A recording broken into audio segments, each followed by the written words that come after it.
있었다는 말씀을 제가 드립니다. 예, 제가 12월 3일 밤에 자다가 보좌관의 전화를 받고 처음으로 계엄 소식을 들었었는데 첫 느낌은 이게 꿈이야 현실이야 였습니다. 뉴스 방송 보고 이제 사실로 생각이 돼서 이제 국회로 와가지고 담을 넘을 때 바로 옆에서 무장한 군인들이 줄지어 넘어갔습니다. 근데 제가 그때 무서운 느낌이 하나도 안 들었습니다. 왜 그런가 생각해 보면은 현실감이 전혀 없었기 때문입니다. 저희 동료 의원들이 아마 국민들도 대부분 계엄 소식 처음 들었을 때 첫 반응은 장난이냐, 뭐 가짜 뉴스 아니냐 이런 것이라고 생각합니다. 그 정도로 터무니없는 계엄 선포였는데 그 국무위원들이 그날 용산에서 했다는 반응을 보면 잘 이해가 되지 않습니다. 그 외교부 장관님, 통일부 장관님께 각자 묻겠습니다.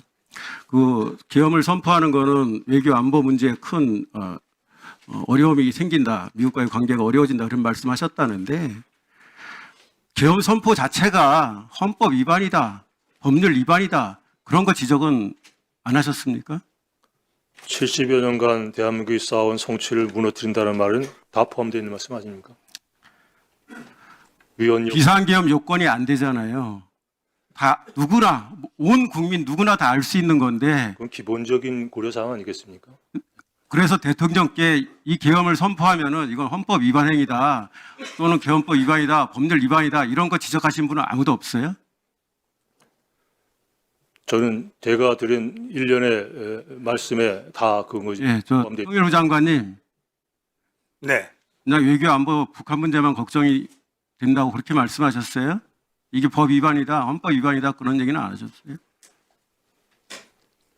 그런 말씀은 제가 미처 드릴 기회가 없었고 저는 워낙- 그게 진짜 워낙- 이해가 안 되는 거예요. 총리던 10여 명의 국무위원들이 대통령이 비상계엄을 선포하겠다고 하는데 선포하면 큰일 납니다만 얘기하고 그 비상계엄 선포 자체가 헌법 위반이다, 법률 위반이다를 아무도 지적한 사람이 없다는 게 이해가 안 됩니다. 아마 대통령도 그게 법 위반인 거를 인식을 못했는지 모르겠어요. 국무위원이나 총리 누구도 그 문제를 지적 안 했으니까. 또 하나 이해가 안 되는 게 다 대통령이 회의장에 있다가 갑자기 나가서 계엄 선포했어요. 근데 집으로 간 국무위원이 있지를 않나. 어디 가서 뭘 했는지 명확하지 않은 분들이 있지를 않나.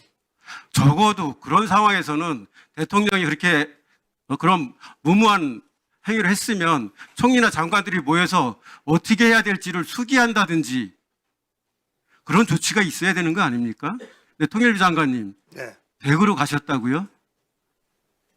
네. 세상에 그게 어떻게 가능합니까? 댁에서 뭐 하셨어요? 집에 도착해서 TV 보면서 상황을 계속 체크를 했습니다. 아침 7시에 회의 소집하고요. 네. 정상적이라면은 당연히 국무위원들이 모여서 후속 대책을 논의하거나 어떻게 하면 이 문제를 빨리 풀거나 이런 걸 논의하거나 아니면은 부처 간부들 소집해서 대응하는 거를 그런 조치를 했어야 되는 거 아니에요? 제가 저를 포함해서 많은 우리 의원들이 지난번 국정감사에서 또 상임위에서 그랬어요. 현 남북 간 상황 또 우리 정부가 대처하는 걸 보면 남북 간 무력 충돌이 발생해도 전혀 이상하지 않다 그런 지적 많이 했었죠. 그때 장관님 답변이 뭔지 기억하세요? 정부는 확고한 대비태세를 갖추고 있다. 북한의 자세에 문제가 있다. 그렇게 얘기했습니다.